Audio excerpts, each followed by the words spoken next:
So this is about 1776, Conway in 1776, and some of the major activities nationally in 1776 that would have interested the people in Conway.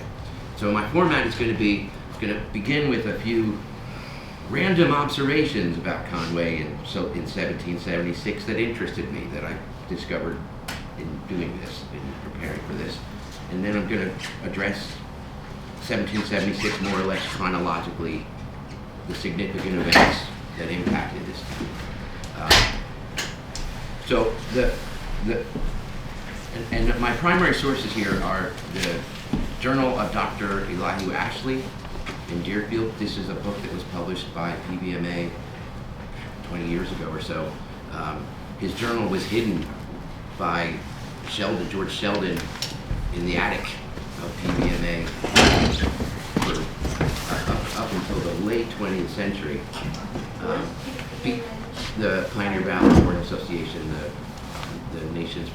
one of the nation's first historical research associations, and it was hidden because he felt much of its contents were embarrassing, and he used it as a secret source in his very well researched history of Deerfield and history of Northam. But the secret's out, and Elihu Ashley was the son of the Reverend Dr. Jonathan Ashley, who was the minister of Deerfield during this time period during the Revolution, famous slaveholder Tory. But Elihu Ashley was not a slaveholder and was not a Tory. But what he did do is give us a real good insight into the social life in Conway of especially young people. He was in his mid-20s at the time. And the things that I was always led to believe, especially when you read our town history, when you read others, is that they were church-going, devout, and it really, they had hobbies. They had fully fleshed out social lives. They had amusements, they sang, they danced, they drank to excess, male and female alike. They sleigh riding. The people that they looked up to the most were the numerous French and Indian, well, we call it the French and Indian War. The rest of the world calls it the 7 Years' War, the last of the British, French, Spanish, Dutch, against the British wars.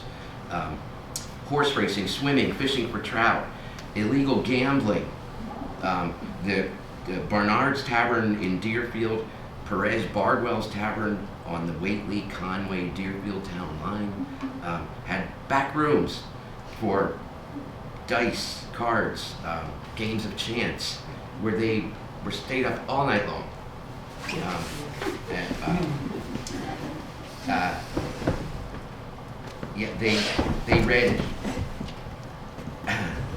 They read novels, the novels of the day that were racy, the Tom Jones, the indiscretions were attested to in birth records and court documents.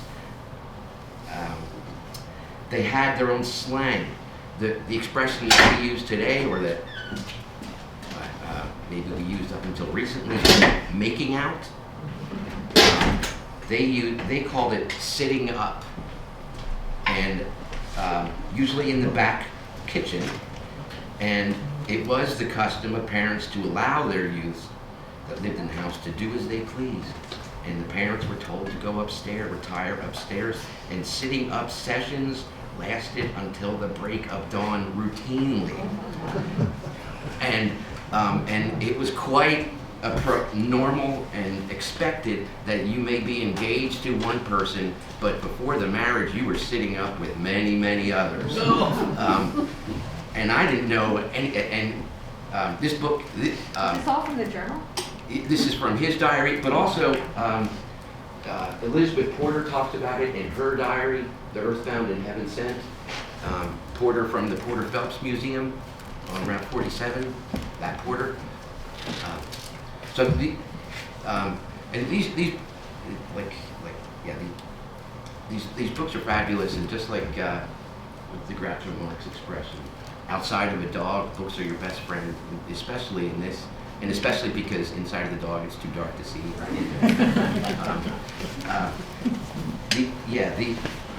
So they also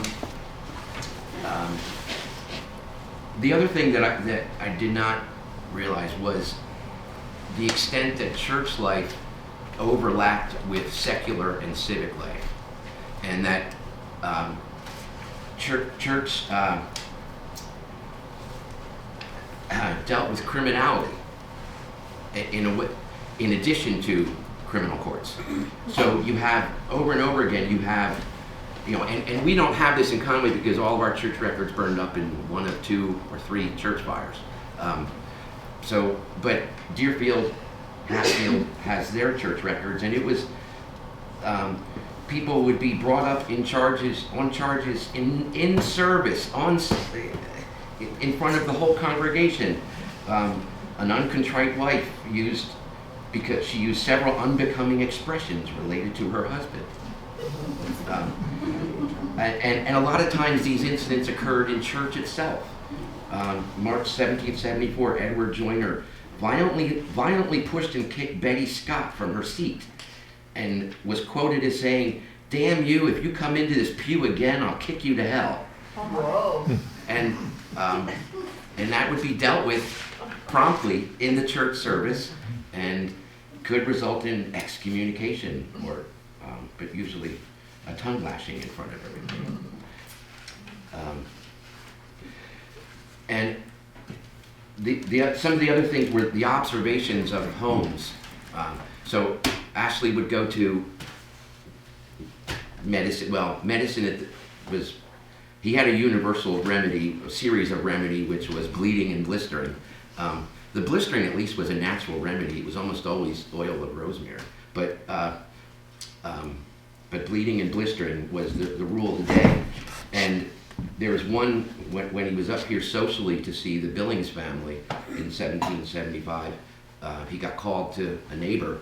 He only gives a first name for but he goes into the kitchen, and he said, "When I was in this house, I went into the kitchen where I saw a simple incident which excited my risibility. There was a large pot hanging over a considerable fire with even more smoke. The pot contained, to appearance, a large hock of fresh beef. The water in the pot had ebbed considerably, and the meat made its appearance some way above it. Upon the top of the meat, surrounded by fire and smoke, sat the old house cat, wreathing her head one way and the other and twisting the beef into her face as fast as possible, winking and blinking in the steam and smoke like a toad in a rain shower. I left her at her occupation and I left the house." So, and you don't usually get descriptions that are so vivid that you can say, "I feel like I was there myself." And the other thing that they did, church, when you got married, everybody in church counted how many months it was till you gave birth. Yeah, they still do, right. But then it was a big public thing, so, May 10th, Dan West and his wife were compelled to make public confession for the sin of fornication. They hardly went 7 months upon the last sacrament day before they were married. That's pretty brutal. And the extent to which diseases occupied their fears, their thoughts, their medicine chest, and they dealt with everything. And you don't, because we have vaccines, for a little while longer at least, the things that, the concerns, the illnesses that run through the diaries and the journals, the colics, the itch or scabies, the rattles, the throat canker, diphtheria, the consumption, tuberculosis, pneumonia, whooping cough, measles, childhood fevers. They had all of these, and they had a whole elaborate system of herbal remedies, and a lot of herbal knowledge, woodcraft that people have rediscovered recently, I believe, but an impressive amount of herbal woodcraft, because they report that a lot of these conditions were made much better. And they knew that when they called the doctor, not everybody wanted to pay the doctor bill, because there was often the feeling that not only did the doctor not make them better, the doctor actually made them feel worse. So those are just a few of the things that I was amused with and thought I'd share before going into the timeline. 1776 was an amazing year, one of those years that seemed like it was a decade. And it starts out in January with Thomas Paine publishing Common Sense, so which in February was reprinted in full in what was then the Connecticut Courant, which is now the Hartford Courant, so that was printed on Tuesdays and Fridays, and it was available for sale in Springfield on Wednesdays and Saturdays. Springfield was a half a day horseback trip. So there's implications in a lot of the town histories, our town history, that people were waiting 2 months for news of current events, and that is definitely not true. The post, the actual National Postal Service, came to Conway once a week during this time. The Postal Service, established by Benjamin Franklin in the 1750s, and many people subscribed to a private postal service that came more often than that from Boston. So Boston had 4 or 5 weekly newspapers, most of them twice a week. We were getting them within 4 or 5 days of their publication, and people read them, and people read them at the table aloud to others. And these, even Sundays when the town would gather, we had a state religion during this time period, and up through till the 1780 state constitution. But in reality, it was up until the early 1800s, where the Congregational Church, you were obligated by law to go to church every Sunday. If you did not, you could be prosecuted. And Reverend Emerson, the first Conway minister that was a minister for 50 years, starting in 1768, he rarely sought to prosecute anybody. When he did, it was often the political dissenters that got prosecuted. The only two that I ever really found court records for were people that constantly agitated at town meeting to either no longer pay him his salary out of tax dollars and instead make church members pay it, or advocated for themselves to not have to. You didn't only have to pay your taxes went to pay his salary. He also needed his wood chopped. He was guaranteed, I forget how many cords per year, 8 or 10 or something, as well as he had a whole, his farm animals needed shoeing, etc. And that it was the town's responsibility to do all those things. And the way that was parceled out was, a lot of people felt that was unfair. So the people that repeatedly complained about that also tended to be the people that missed church a lot, and he did prosecute them. The last time he tried was in the 1780s. It was against one of the Bartletts. The Bartlett house is probably Conway's oldest house on Reedsbridge Road. It's now occupied by Elaine Campbell. And one of the Bartletts was one of the principal agitators at town meeting, and he got brought up on charges for failure to attend church. He testified that he was sick, he was unavailable, etc., etc. The Reverend testified, and the jury no-caused the criminal complaint and said that they know not who to believe. Which, if you're the minister and you swear on the Bible and they say that they can't decide who to believe, it's got to be a crushing defeat. Anyway, common sense.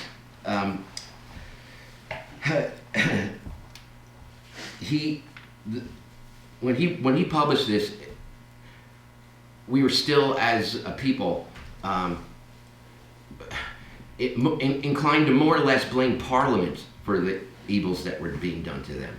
We're more or less inclined to seek reconciliation and a way out of the fighting, because 1775, Lexington had conquered in April of 1775, but Bunker Hill at the end of March was an order of magnitude altogether differently. The major casualties: the British 400 killed, over 1,000 wounded. When the British survivors returned to Britain, when the two ships first pulled up at Plymouth, and people gathered to see the hundreds and hundreds of amputees and coffins being unloaded, it had an incredible effect on the public opinion in England, and caused the king to schedule a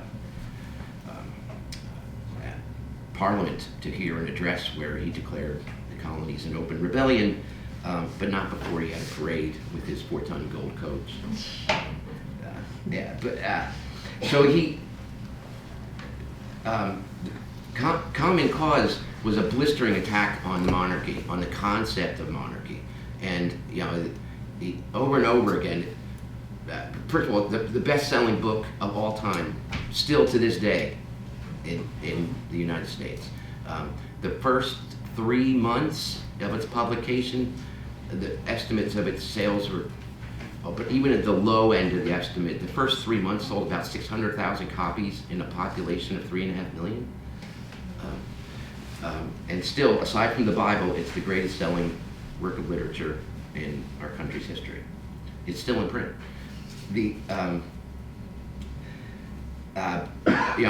But he talked about a lot about how kings, what are they good for? To make war and to give away land. Either one serves to yoke us to the cart and against our will, or should be against our will. And he talked about how he wouldn't, that all of the ruffians with crowns on their head aren't worth a single honest, hard-working farmer.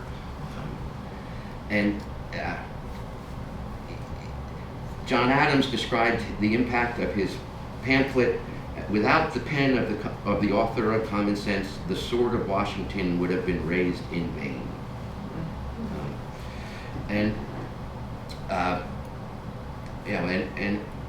So the combination of Bunker Hill and the casualties that took place, the 100 and something American casualties, the most common fatal wound was the bayonet wound.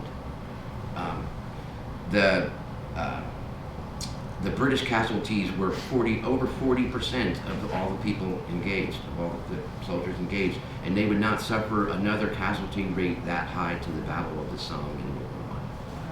The Battle of the Somme, S-O-M-M-E, Somme. I got probably bollocks in the pronunciation.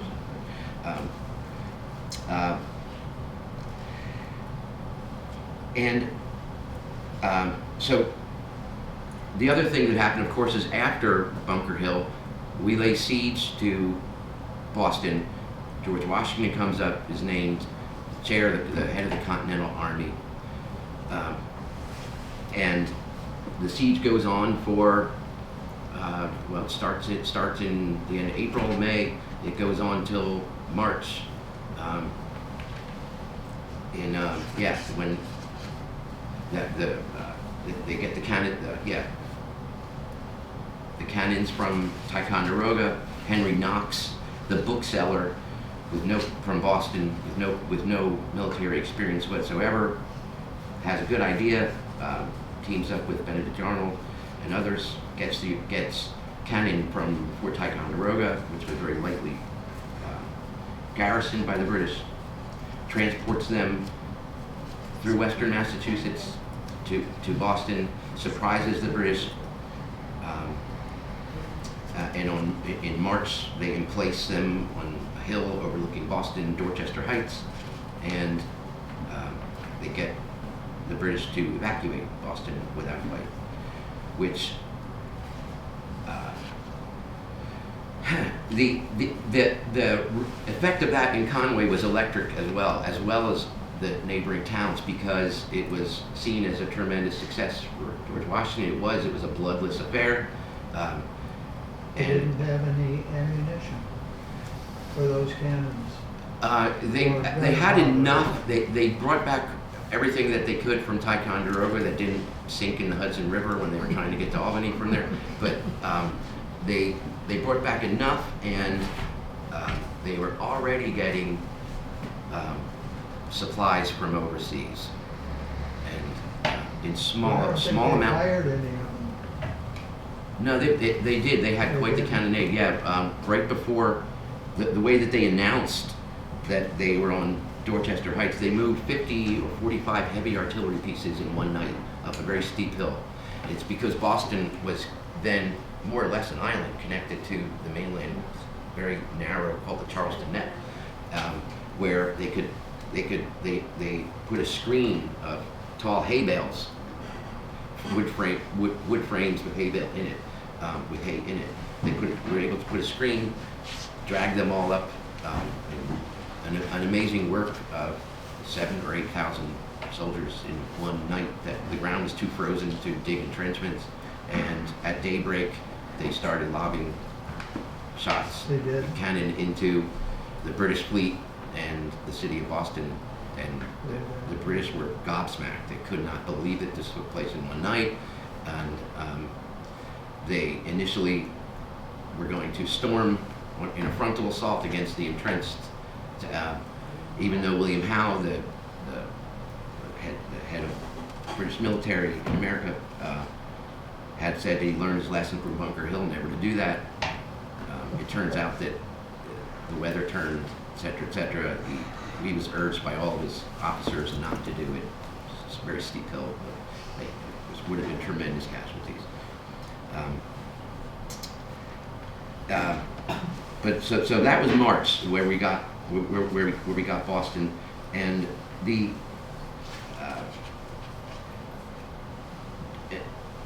during that time period, where the siege of Boston, which lasted almost a year, one of the things that I did not know was our first minister, John Emerson.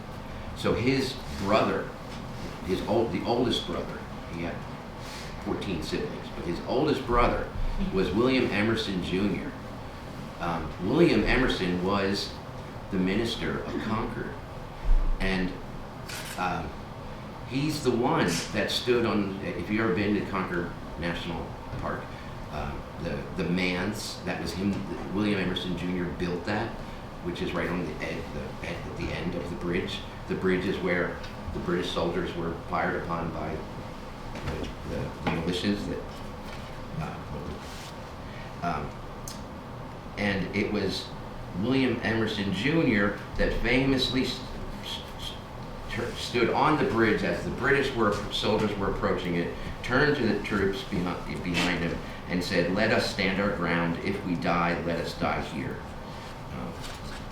The troops the militia members who were vastly outnumbered decided that wasn't a good idea. They fell back first to the hill above the burying ground, then past his house, and what ended up taking place was a series of small ambushes of the British all the way back to Boston, created many casualties. But William Emerson Jr. was then appointed the first chaplain of the Continental Army.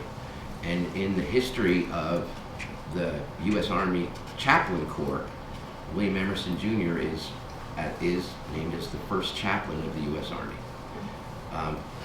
And our John Emerson was corresponding with his brother. His brother came to Conway for John Emerson's ordination in 1769. William Emerson Jr., the Concord, was also the father of Ralph Waldo Emerson. And William Emerson Jr. ended up, after the siege, the British left, William Emerson Jr. went with many of the troops up to Ticonderoga and ministered to the people and to the troops in Ticonderoga, where he caught camp fever. He stayed there too long, waited too long when he was too sick, was not able to complete his journey home, died in Rutland, Vermont on the way home in,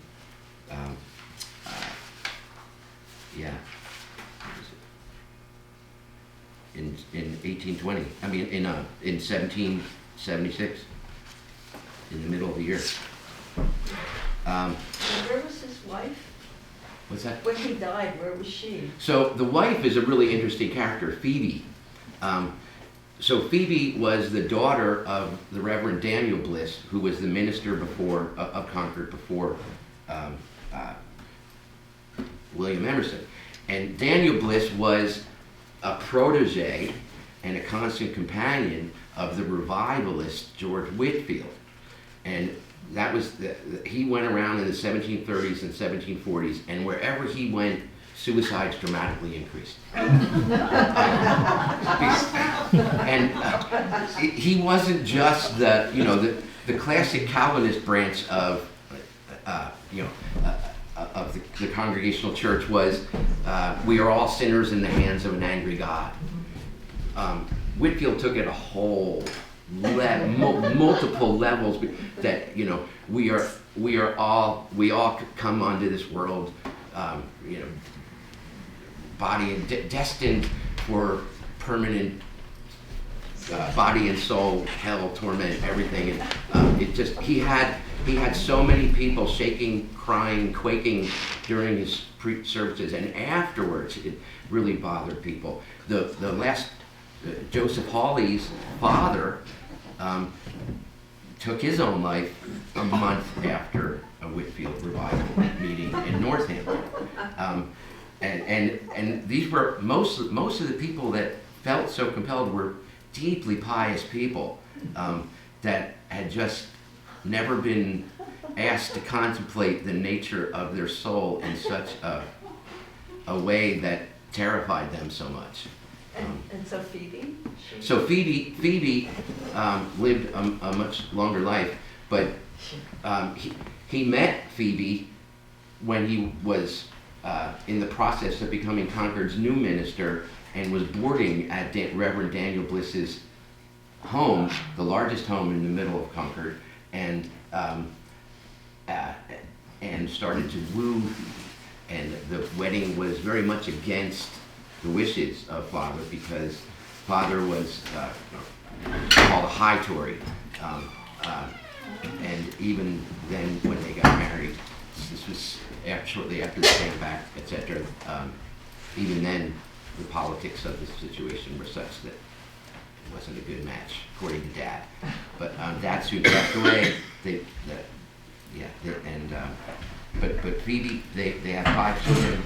They had 5 children in 8 years of marriage. And Ralph Waldo was the oldest. Whether or not Ralph Waldo ever came to Conway, he probably did. He was born 1761? No, 58. 1758. I got the years, in the mid-60s. And he, and Pastor Emerson, our Pastor Emerson, was in the pulpit till 1825. So he would have had ample opportunity to come here. But He was his uncle. yeah, he would have been his uncle, and was his uncle.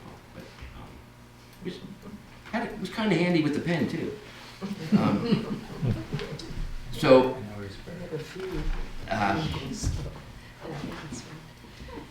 So yeah, so we evacuate Boston. It becomes, and for the next few months, the exact whereabouts of most of the British fleet which left were unknown. What they would do, they not only evacuated the 8,000 troops from Boston with all of the accoutrements, but thousands of Tories that were banished, including 4 from here from Conway, with all of their household effects, with all of their servants, etc. And they dropped many of those people off in Halifax, they went back to England because to pick up 12,000 Hessians, and which King George had announced in his October address that he was going to be hiring, and then they sailed into New York Harbor. But by that time, it was well known. So there was a period of about 5-6 months where the military was all about recruiting, and several of these journals, as well as another diary, the diary of a Revolutionary War soldier, Joseph Plum Martin, which is also an excellent read. He grew up in Western Mass. The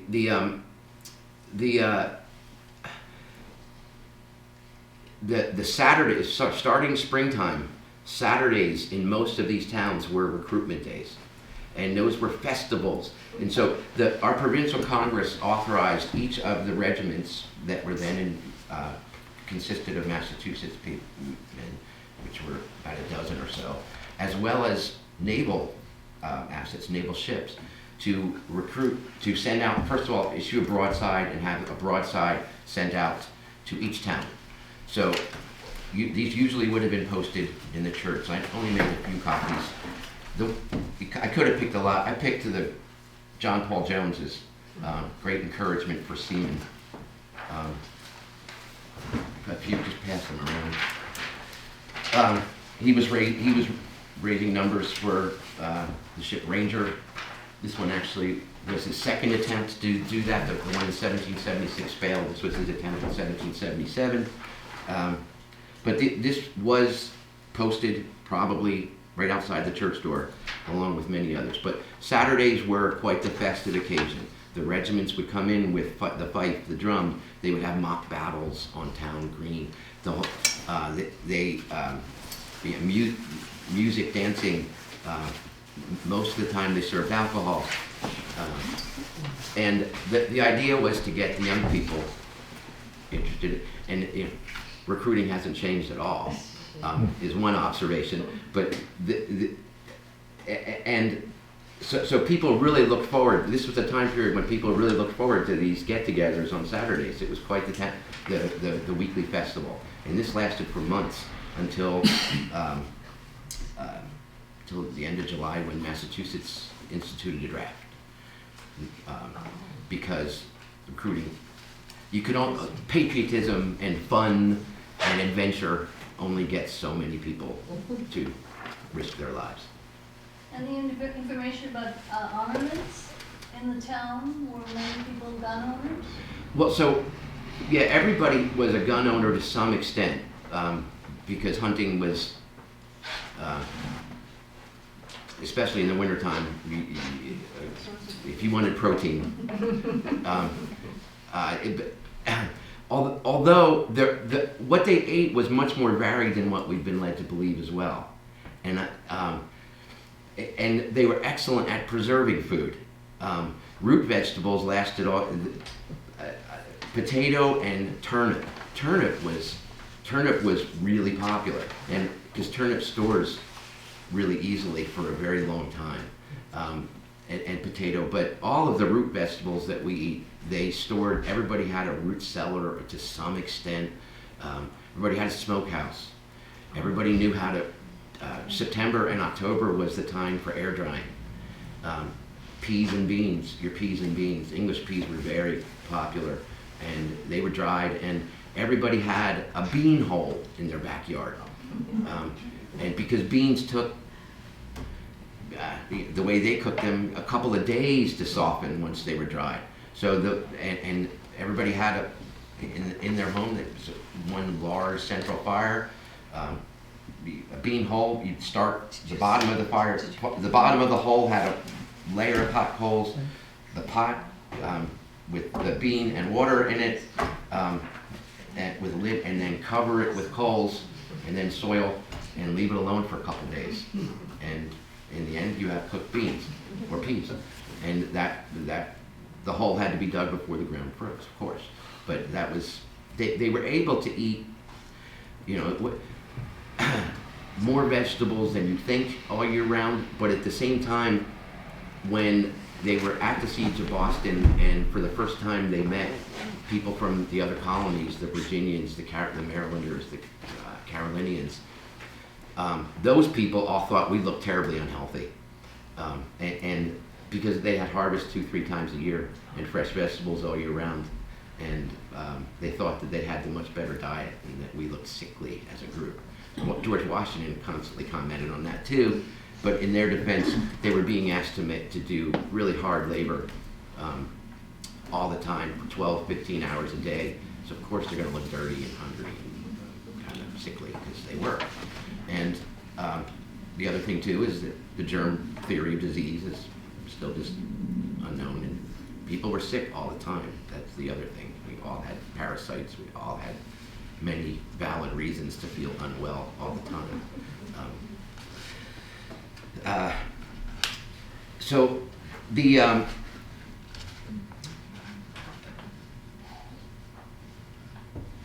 we get into June,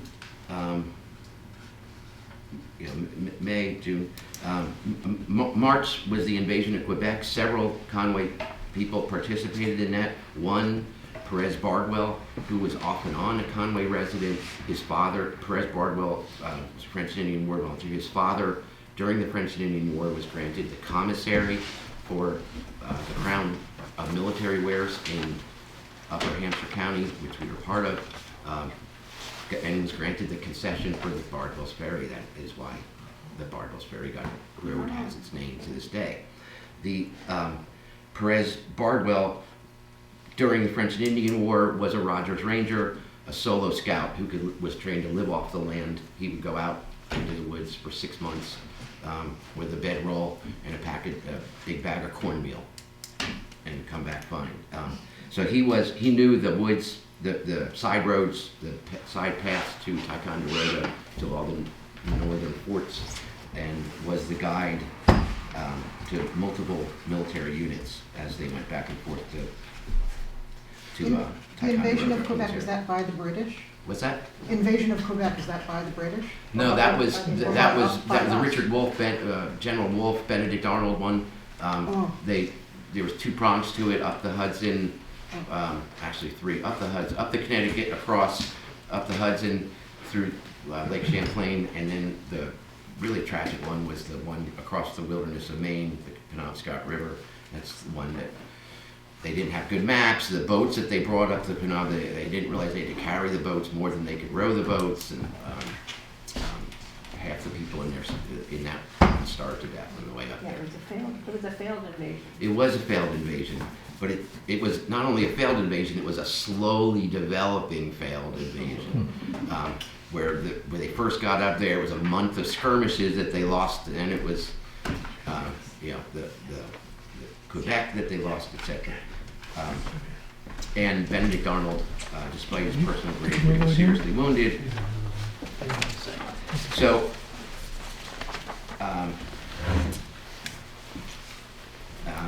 meanwhile, the British sail into New York, possibly the world's largest deep water harbor. Certainly at the time it was. And when they they came with 70 ships.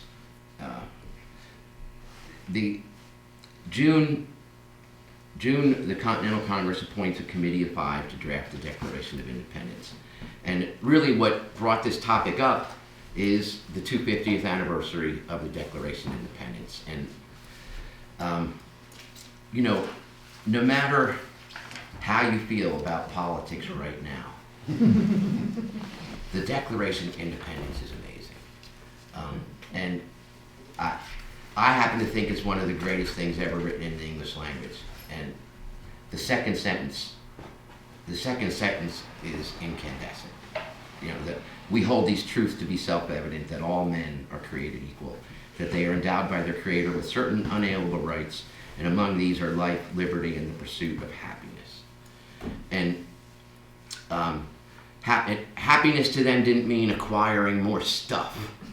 It meant a lifelong self-education where you are learning to be a better citizen. When they wrote this, everybody on this planet was a subject. This was the idea that we were going to be citizens was so revolutionary. And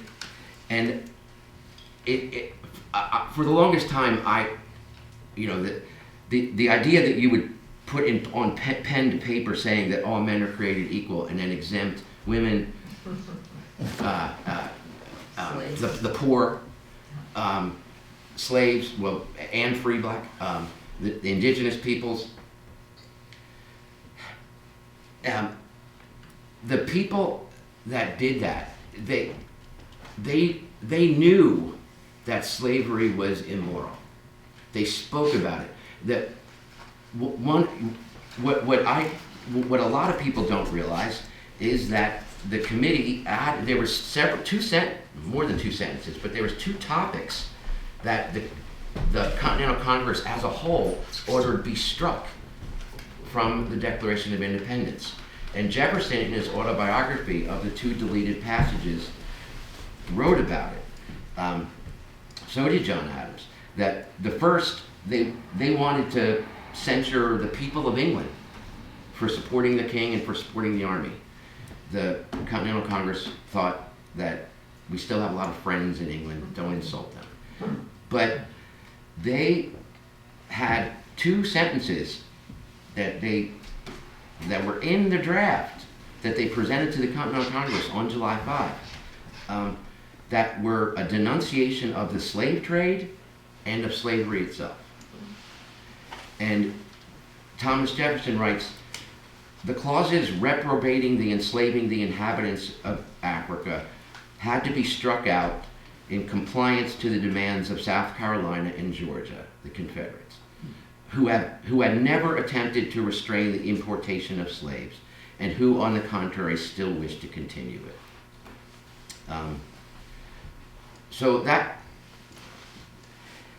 at the same time, if there was anybody that I could go back in history right at this time and just pick up by the lapel and just say why, it would be Jefferson, because right before the trip to Philadelphia that he wrote almost all of the Declaration of Independence, his next door neighbor manumitted freed his slaves, and his brother-in-law freed his slaves. Both of them came to see him. Both of them attempted to persuade him to free his slaves. And he said he had a line that he told to both of them, which was that to him slavery is like grabbing the wolf by the ears. It's terrifying to grab it, it's terrifying to have it, and it's terrifying to let go of it.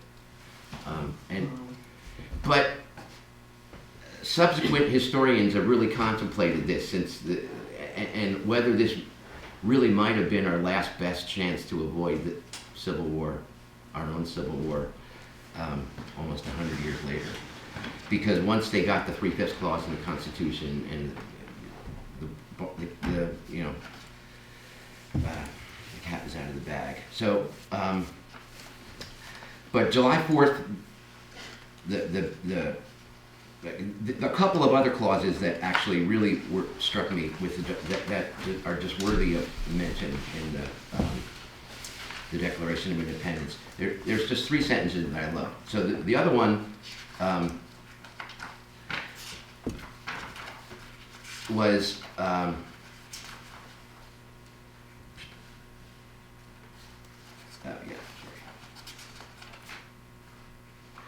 that all experience hath shown that mankind are more disposed to suffer while evils are sufferable than to right themselves by abolishing the forms to which they are accustomed.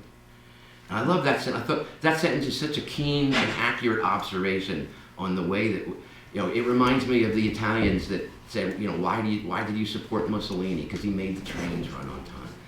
And that observation is so true, and the idea that you would take a government that you prosper. Everybody in here, everybody that signed this document and that was debating it was extremely wealthy and paid very little taxes because of the form of government that they were under, in part because of the form of government that they were under.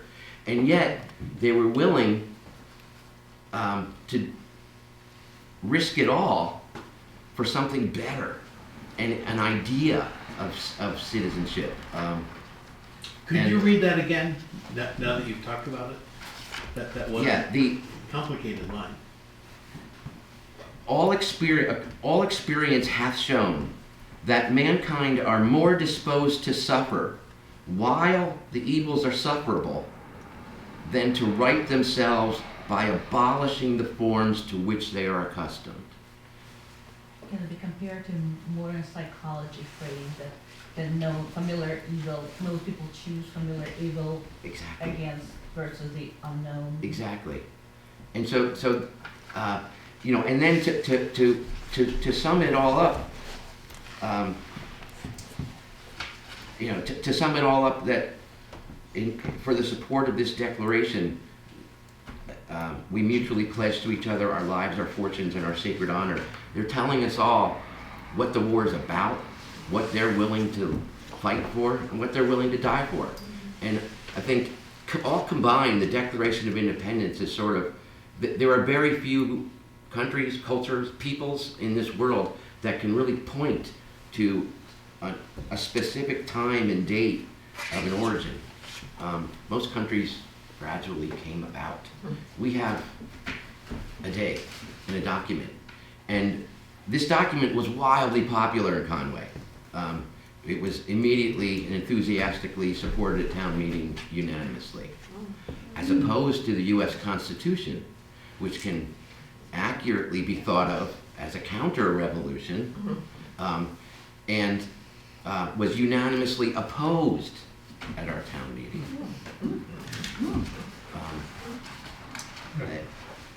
And so, you know, during all this time, the government in this town was a committee of inspection, safety, and correspondence. So 1774, the people of Conway, as well as the neighboring towns, closed the courts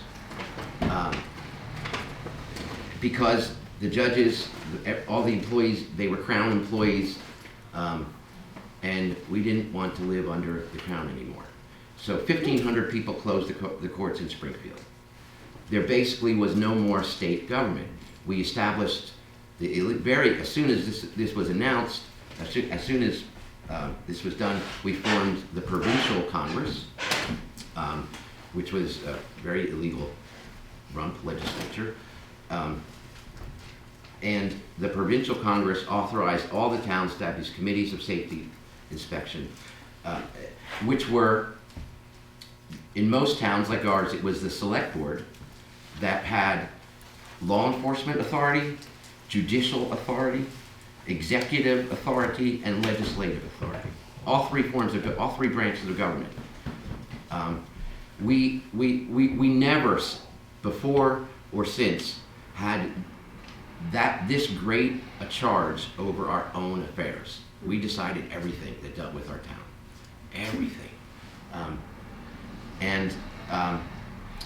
The US Constitution put an end to that in a big way. We could no longer even, we couldn't do anything to interfere with interstate commerce. All these things, all of a sudden, we lost so much power over our own lives. And, but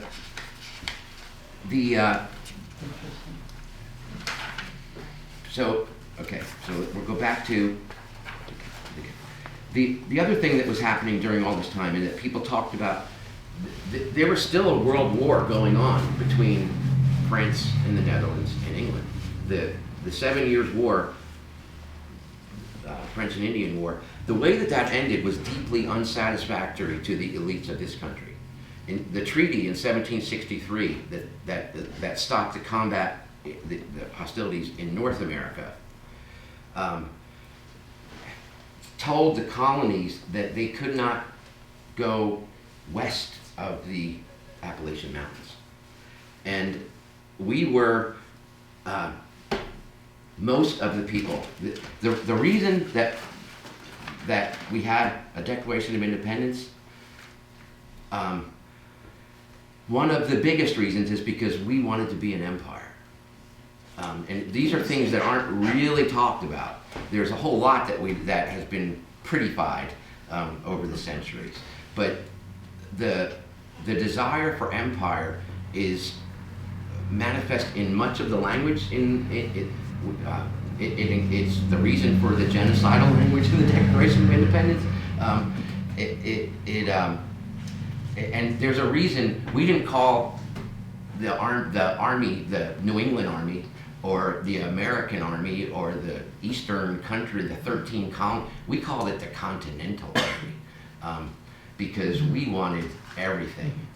And the people in the Continental Congress were enormous land speculators. George Washington, the wealthiest person in the country, had hundreds of thousands of square miles of property, going all the way to the Mississippi. He lost a lot of property in the 1763 treaty. And so one of the things that, and the British refused to make alterations to that because they felt that once you get west of the Alleghenies, they can no longer protect us. So one of the things that the backdrops to all of this is our desire for empire, and which never stops. Still, you can argue. Still, yeah.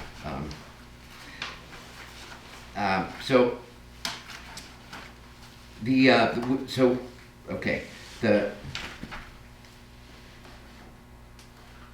July, Massachusetts institutes a draft of soldiers. July 8th, the Declaration of Independence is read. The Liberty Bell rings in Philadelphia, July 8th. The Liberty Bell. So, I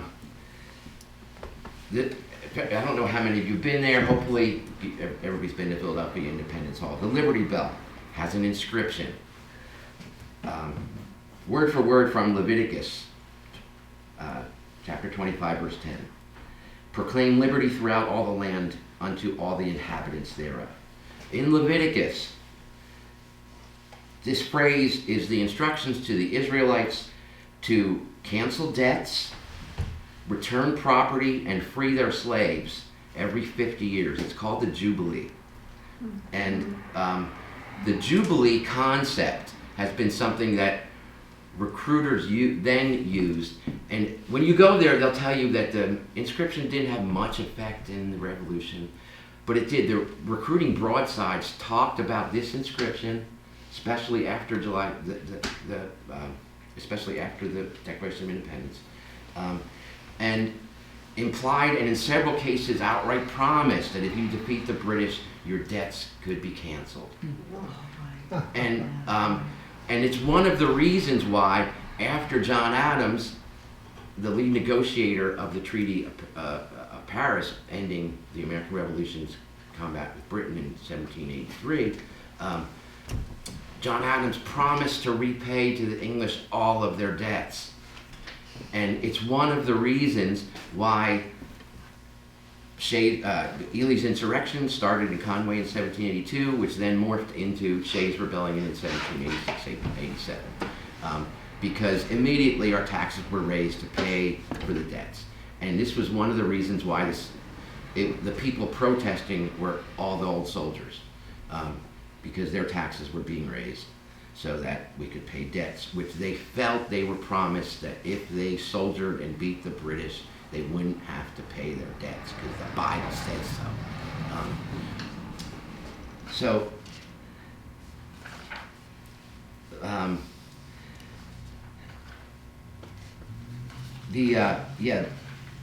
In August, the British, July, the British are firmly in the harbor in New York. August, the Battle of Long Island, the Battle of New York. The largest battle by far in terms of number of combatants in the Revolutionary War, and almost unforgivable strategic leadership blunder by George Washington, the surveyor, the professional surveyor, who left his left flank wide open, didn't account for the road they all took. But we had 17,000 soldiers. The British had 20,000. Luckily, fog and adverse wind allowed us to escape overnight. and limited the deaths. We did have one Conway soldier that was killed, Nathaniel Marble, I believe his name was, in that battle.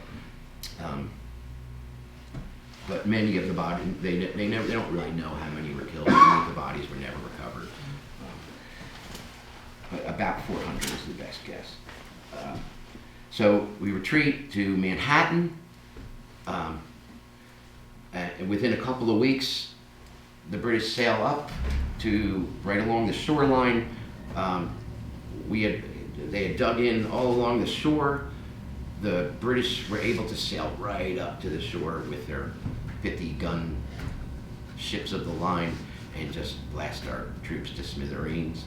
Everybody skedaddles. They go up to Harlem Heights. They have initial battle there. It goes on for a month. We keep retreating, getting forced out, win a little bit here, win a little bit there. We win at Harlem Heights. We win for a couple of days. But they always outflank us. They sail up the East River, up the North, up the Hudson River. And they outflank us over and over again. And still, Washington thinks it's a good idea to hold on to a fort overlooking the Hudson River, facing New Jersey, called Fort Washington. Put some of his best troops in there. Even while the British are marching to it in an obvious attempt to attack it, he goes over there, he listens to everybody, he thinks that we can hold out. We held out for 2 hours and suffered what many people, a loss of 3,000 captured, many of whom died in the prison ships of New York Harbor, needlessly. There was a fort right across from Richmond, New Jersey, Fort Lee, and we said, well, they can't cross the river right away. We have a few days that they cross the river right away. And a couple of days later, they invest Fort Lee. The Hessians, who had taken a lot of casualties attacking Fort Washington, had to be held back for murdering all the American soldiers that they took prisoner at Fort Lee. And this led the route through the Jerseys, through New Jersey. Then was West Jersey and East Jersey, and what the Continental Army kept getting pushed back further and further and further. They in Brunswick, now New Brunswick, they hold out for a little while. Howe's army comes, pushes them back to Princeton. Princeton, they hold out a day, pushes them to Trenton. They hold out Trenton for a day. They cross the Delaware, and winter begins to set in. Or at least to the British, it was becoming unseasonably cold. There was hoarfrost in the morning, for crying out loud. So they decide to cease operations, although they established a strong post of forts. But this time period, this August to December, was the lowest time period of the Revolution. It's also when Thomas Paine was with the Army. And in December, early December, he publishes The Crisis, so the January 1776 starts out with Thomas Paine articulating the cause for independence in a way that nobody had ever heard, fiercely and convincingly. And December ends, but by this point, the Army, 17,000, had dwindled to 2,000. And we desperately needed reinforcements. Crisis gets published. It's, the Times that try men's souls, the Sunshine Soldier, the Summer Patriot. Great language, good. And it has the desired effect. There's several thousand, within a week of its publication, several thousand, mostly Pennsylvania militiamen, volunteer to come to, and allows Washington to have at least 3,000 under his, which made December 24th, December 25th at Christmas Day at 6 p.m.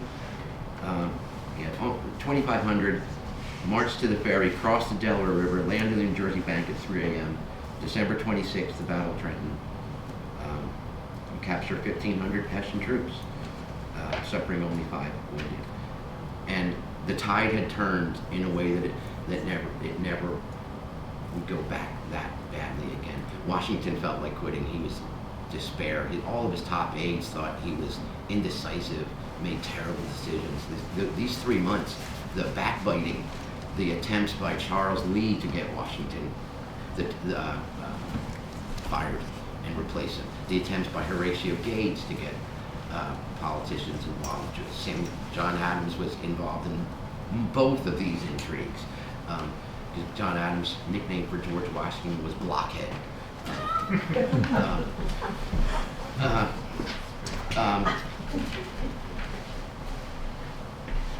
Yeah. So the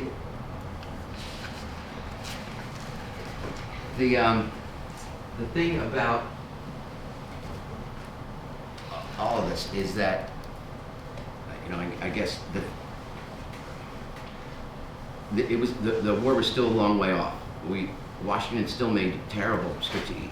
He learned slowly, but he learned. It was a gradual process. He made the same strategic mistake. So he gave away New York City basically with a strategic blunder that cost a lot of life. He gave away Philadelphia in '77 in the Battle of Brandywine. Near the Battle of Long Island he gave away the left flank. In Brandywine, he didn't see the British coming on the right flank. Both of which caused enormous casualties, losses. Many of his colleagues said that these things did not need to happen, but he got better and better and better, and more competent. 78 in Monmouth, when the army was retreating and losing, and 77 in Princeton, he himself went onto the field, rallied the troops, showed tremendous personal courage and tremendous strategic ability. So he did learn. But the war shifted to the south. The British always knew that Georgia and South Carolina had the highest percentage of Tories. They always felt that they were this close to getting the locals to welcome the crown again. And we had one last terrible loss in 1780, which was the loss of Charleston and a whole Continental Army of 8,000 commanded by Massachusetts General Benjamin Lincoln. That was a devastating loss, also very foreseeable. Charleston was a town surrounded by water, British sailing ships, water, and once they get in the front, follow you. But we lost our best soldiers. The best units of the army were lost in that. But we persevered. 81, Cornwallis loses at Yorktown. The French are to our credit. The reason we had a Declaration of Independence, the French refused, made it known that they would not intervene formally on our behalf if we were just rebellion. They would only support an independent country. That was one of the major reasons why we had to declare independence, and why we used a specific phrase that we are, right, that the French wanted to hear. And you know, we owe a lot to the French. It's still to this day, it's hard to hear them be criticized the way they are. We wouldn't be here without them as a country. So the thing about one last thought about 1776, the Declaration of Independence, when you read it, when you study it, the people that came together, and we really did need to unite as a colony. It would not have worked if South Carolina and Georgia said, we're not going to join this because we want our slavery. It would not have worked. And you can see why they were optimistic enough to punt this down. They were optimists by nature, that you could see why they thought that they could punt this issue and deal with it in the future. It turned out to be a terrible miscalculation, but the way that they looked at this country, there was no them. There was only an us. And I miss that about our national government.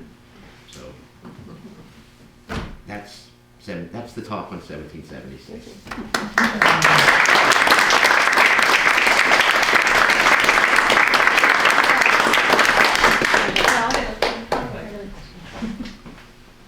Conway, was there a division between, like, could many young men go off and join the army? Yeah, we were credited with 109 soldiers Oh, really? that fought in My granddaughter. the Revolutionary I War. may finish it before Um, she graduates college. The early record keeping was so incomplete that we don't know for sure how many were killed. It's somewhere between 4 and 9. Oh, that's all? Yeah, yeah. I mean, the total casualties, the total death of American soldier deaths in the Revolutionary War were 20, not even 30,000. I mean, muskets were accurate to 100 yards. That's why Bunker Hill is so shocking when all of our casualties were caused by bayonet. Bayonet's a terror. I mean, Yeah. I don't want to die in a war. Bayonet's the word, like the one way. Like, I don't want to go by bayonet. Like, that's brutal. So 109 men from Conway, out of a population of what, we know, of the Conway population? So our population was rapidly growing, and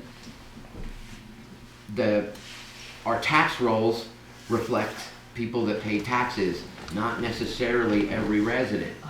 The poor, who were most of the soldiers. That's the whole other thing about the Revolution. The 75 and 76, the spirit of liberty, the spirit of 76. You had the founding generation in the town that was volunteering, and even to 77 to go meet Burgoyne at Saratoga. But by and large, it was the third and fourth sons who were never going to inherit anything. It was newcomers, wage earners, people, hire-ons that were, so they didn't count then, and we still have tremendous inequality problems, but we did then too. It's just they weren't as pronounced, and the people then, the elites then, really were very upset by it.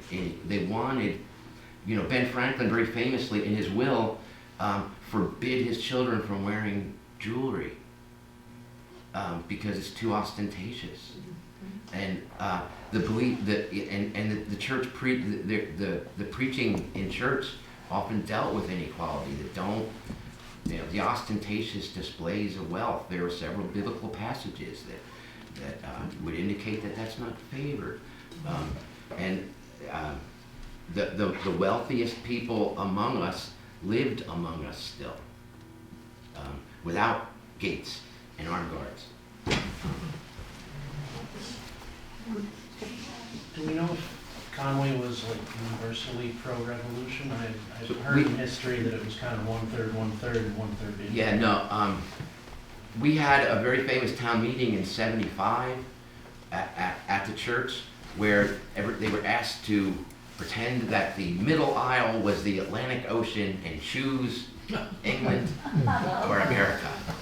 And there was five that stood for England, 6 that stood for England. 3 of whom were high Tories that were eventually banished by law in '78.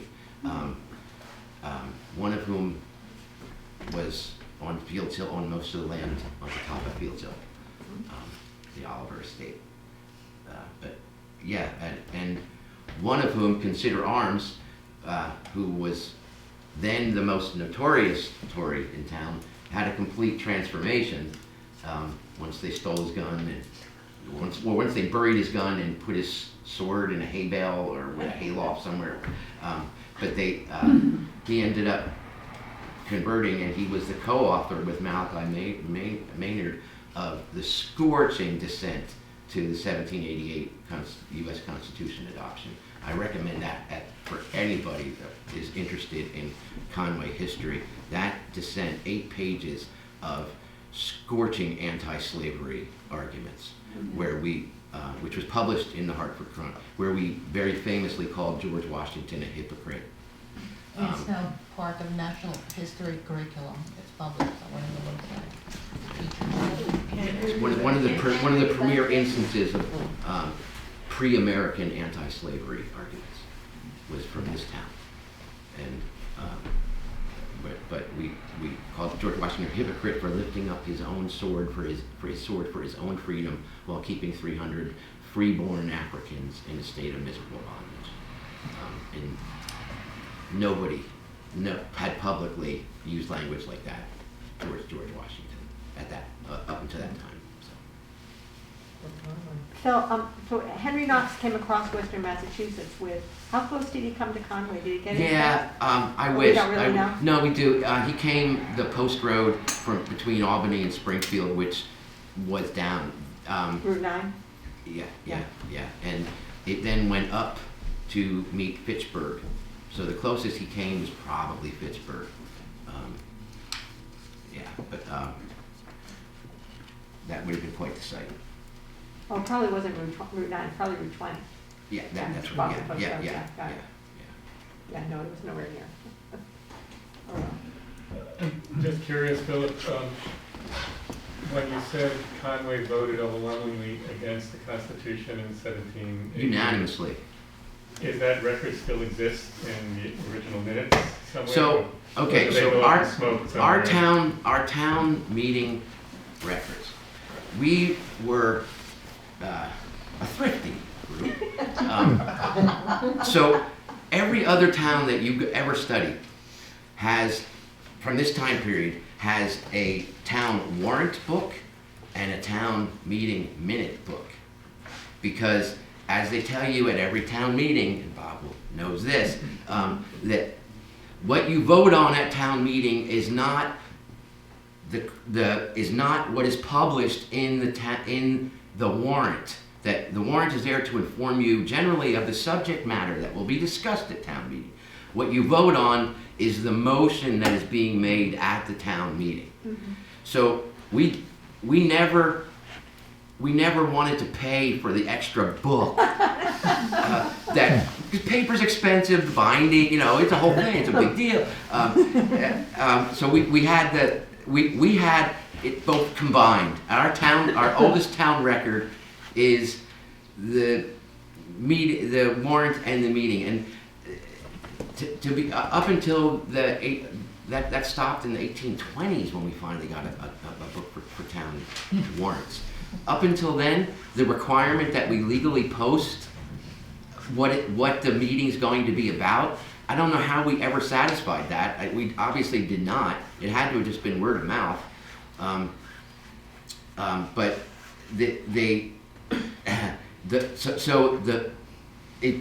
all it tells you in our town meeting records is what the result was. On some things, it gives a vote. That's one of the things that it gives a vote on. But most of the time, there's no.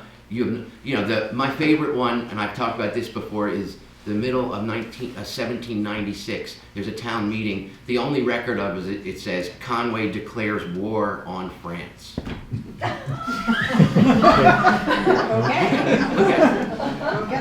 And so this was a period when France was impressing our sailors on the high seas. There's people from all over the area, and it must have been a Conway kid that was impressed against his will and made to join the French Navy against his will, which was going on.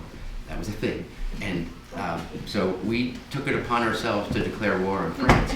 And so whenever you go to the town meeting and someone stands up and says, why are we spending so much time on this? It's really not our purview. We shouldn't be just weighing in on this question of the day. Just remind them, hey, we're the group that declared war on France. Are we still at war with them? When I was the chair of the select board, I wrote a letter on town letterhead to the French embassy. That's right. Are we good now? I did. Apologize. I got no response. And I included a photocopy of our declaration of war, and I offered to surrender on any terms. I wish I should have saved that letter, but I offered to surrender on any terms, and I suggested a case of good wine. But they didn't take me seriously. They didn't even respond. Those French. And why we declared war on them. About the Declaration being such a popular document, Do you know if that document got over into England and whether the regular population in It England? did. It got over into England, not to the fall. It had a tremendous effect in England too. Like they liked it, the regular population? So the people that, you know, in England at the time of the outbreak of the revolution, there was a good 40% of the population that was in favor of American independence because Americans wanted to be independent. It's sort of just like now, you know, you think of the most red state, the Alabamas, the Mississippis, they still are 40% of the people who don't, that you know, we're always more diverse and more inclusive as a large entity than you think, and England was too. The interesting thing was it went over to France. So France, of course, the monarchy in France was far more controlling than in England. England had he had a parliament. The Magna Carta regulated his conduct. France was a God king. No restrictions on his nothing. And so, but he censored the Declaration of Independence. There was all references to monarchy were omitted. It was redacted. Yes. So they were just like black rectangles, or they changed? Yeah, no. They but it still sold. It still was very popular and reprinted in all of their newspapers. It doesn't quite read with the same panache. Yeah.